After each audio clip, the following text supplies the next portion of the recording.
Estrela FM. O que você não ouve mais por aí é sucesso aqui.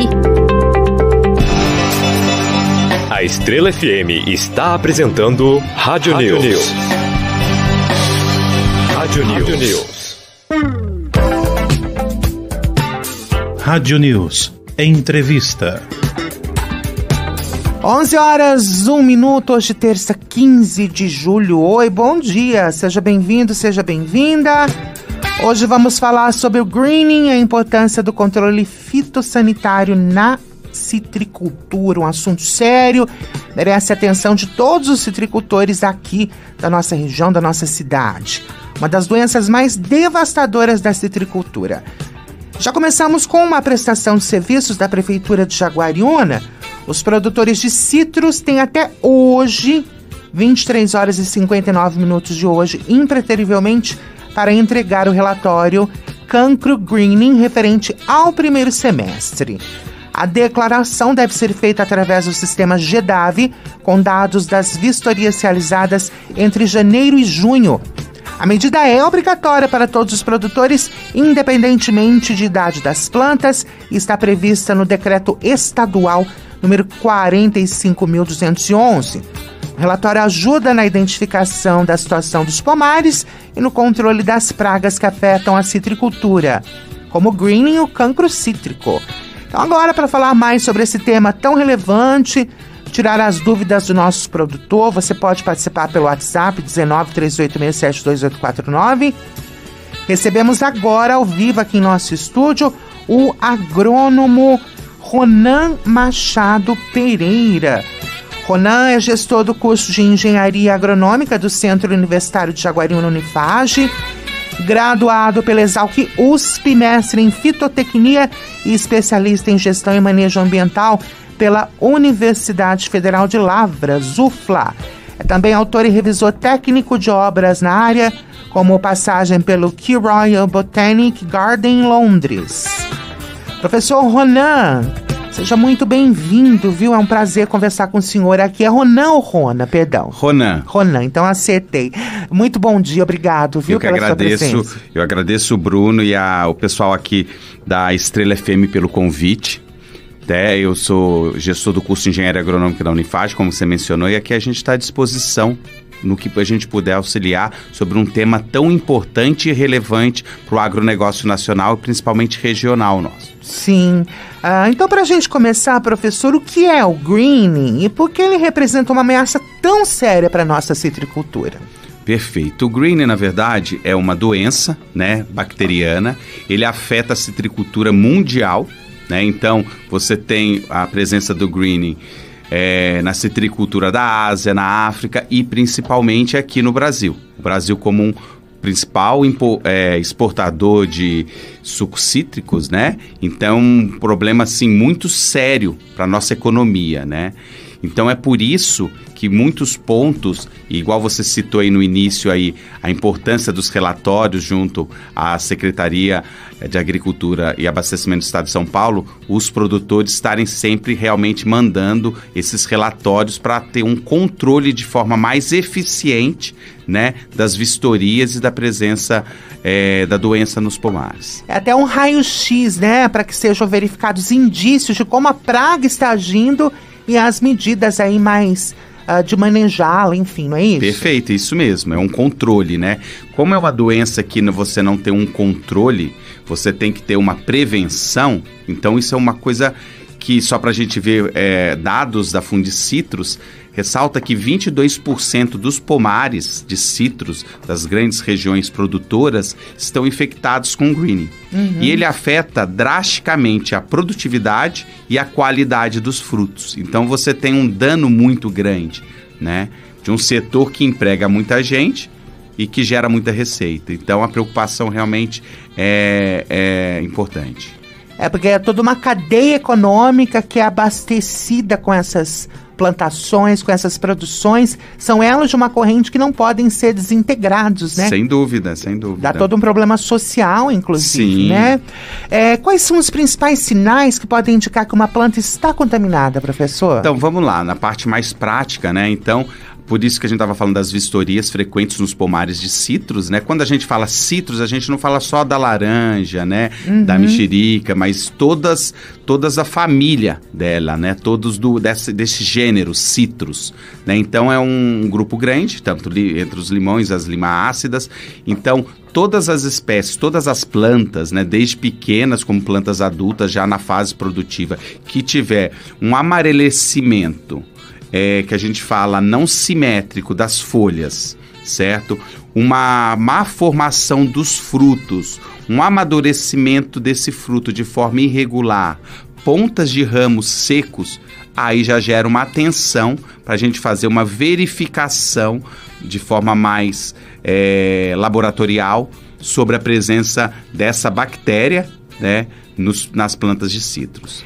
Essa bactéria seria o psilídeo, um inseto bem pequeno que exerce... Não. A bactéria, na verdade, o psilídeo nada mais é do que o vetor. Certo. O psilídeo, geralmente, o controle se dá pelo psilídeo porque a gente acaba não tendo o controle na bactéria, que essa bactéria ela se desenvolve aonde? No sistema vascular da planta, principalmente no floema. Então, o psilídeo, ele é o agente transmissor, ele é o vetor. Sim. Então, por que a importância dessas vistorias? Porque, às vezes, um pomar que tem a presença, né, dessa bactéria, esse psilídeo, ele vai lá, suga, ele se alimenta da seiva da planta, né? Então, ele vai lá, suga, vai numa planta infectada, ele se alimenta daquela seiva e vai, posteriormente, se alimentar de uma outra planta, da seiva de outra planta. Aí, nessa troca, nessa alimentação, ele infecta a planta sadia com essa bactéria da planta que estava infectada. É um bichinho que propaga a doença e mostra a existência dela, seria isso? Isso mesmo. Para a gente que é leigo entender. Isso, mais ou menos isso. Tá, e a doença se espalha com facilidade entre as plantas, a transmissão? Muito fácil, por isso que a importância é muito grande, né, do controle desse psilídeo. E de que forma é feito esse controle, né?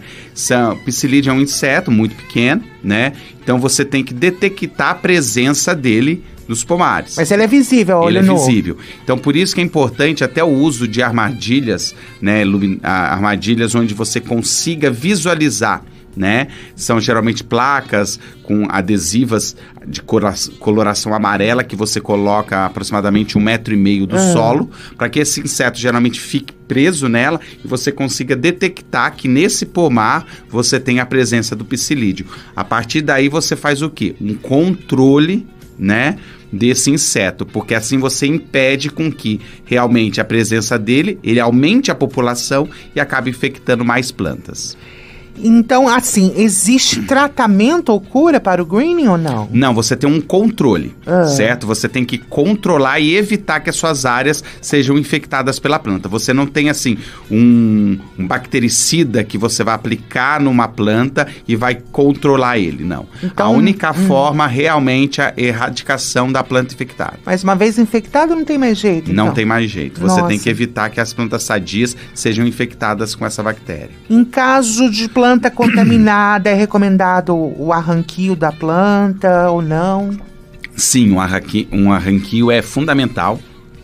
Assim que foi definido, observados os primeiros sintomas e observado que realmente a planta tem essa bactéria, o primeiro fato é você erradicar ela, realmente cortar ela. E inclusive um ponto importante, muitos citricultores eles fazem a remoção delas ali na parte basal dela, no colo dela. É importante que você passe até inclusive um herbicida após o corte dela, para que ela não rebrote.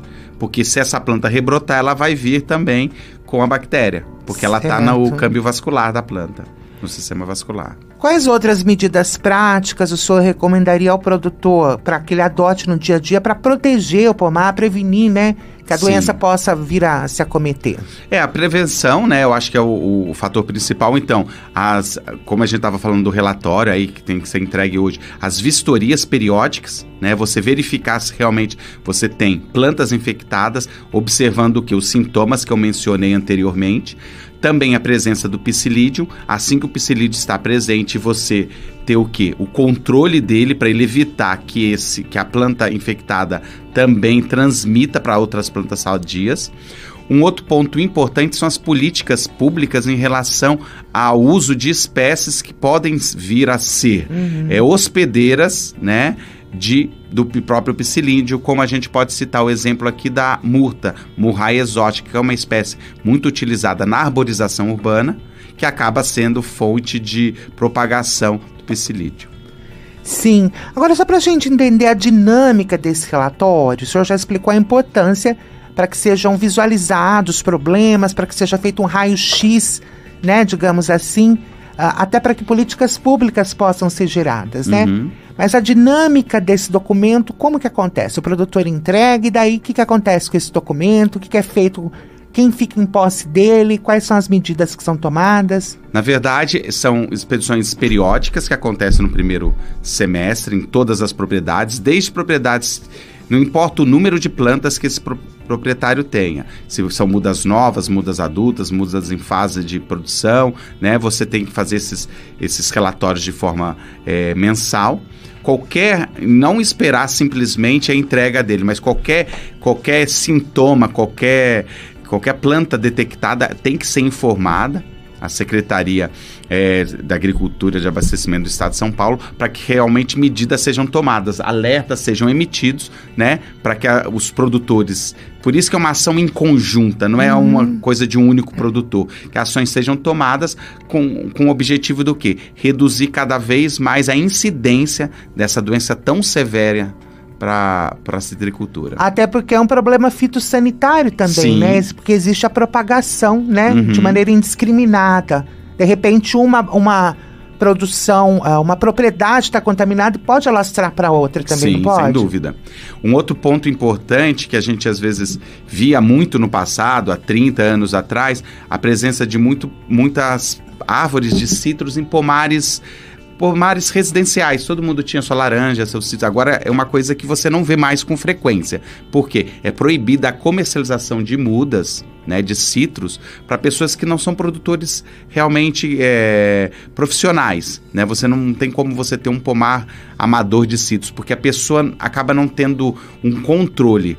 Para você ter um pomar de citros, você tem um determinado manejo para você manter esse pomar seu saudável. E um pomar que não é bem manejado, ele acaba servindo de quê? De fonte de inóculo, de não só do greening, mas como o próprio cancro, né, para as outras áreas produtivas. Até pegando como gancho essa fala do senhor sobre manejo, os pequenos produtores com menos estrutura, eles conseguem manejar a doença com eficiência também? Sim. É importante, eu acho que primeiramente é importante a comunicação, né? Ele saber da importância disso, né? As vistorias frequentes é fundamental.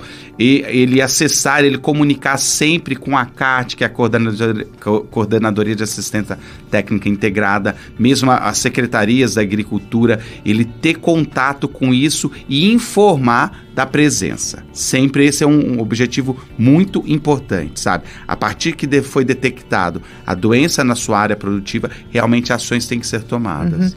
Ainda falando sobre essa questão de como a doença se propaga, uma curiosidade até que me ocorreu em relação ao avanço da doença, a influência do clima ou da época do ano seriam fatores propícios, né, para a propagação da doença? Vamos lá, na verdade tem vários pontos. Por exemplo, a época das brotações novas, né? Então, geralmente as brotações novas das plantas de citros, elas são associadas ao início da primavera, então são emitidas brotações novas. Quando a população do psilídeo tende a aumentar. Chuvas bem diminuídas e temperaturas bem distribuídas e temperaturas mais amenas também favorece a população desse psilídeo. Agora, época seca, temperaturas mais baixas, você tem geralmente uma população menor, então menor incidência de infecção de novas plantas. Agora, então, para a gente encerrar, que mensagem que o senhor deixaria aos citricultores, uma orientação, na verdade, para que eles mantenham sua produção saudável, protegida? A gente tem, na verdade, uma legislação muito rígida em relação a essa doença e outras doenças que afetam a citricultura, até pelo fato da importância do setor do setor na economia, não só local, mas nacional.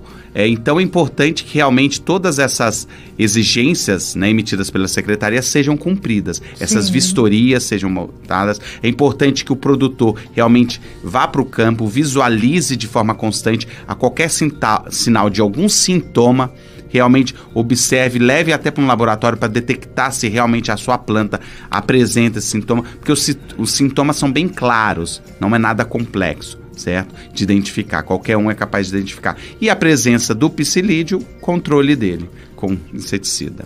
Então, professor Ronan, muito obrigado por essa conversa tão rica, né? Por ter esclarecido tantos pontos importantes. Com certeza aí os produtores que nos acompanharam estão saindo com mais conhecimento e atenção redobrada. Muito obrigado, viu? Eu que agradeço, Bruna. Muito obrigado. E só fica o lembrete a todos os ouvintes, em especial você, né, produtor rural. Reforçamos que entreguem o relatório Cancro Greening até o fim do dia de hoje, 23h59 da noite, pelo sistema GEDAV. Caso tenha dúvidas, ligue na Secretaria de Meio Ambiente com o 3867-4226. Continue com a gente aqui na programação da Estrela, música e informação, ambas com qualidade para você. Agora 11h17.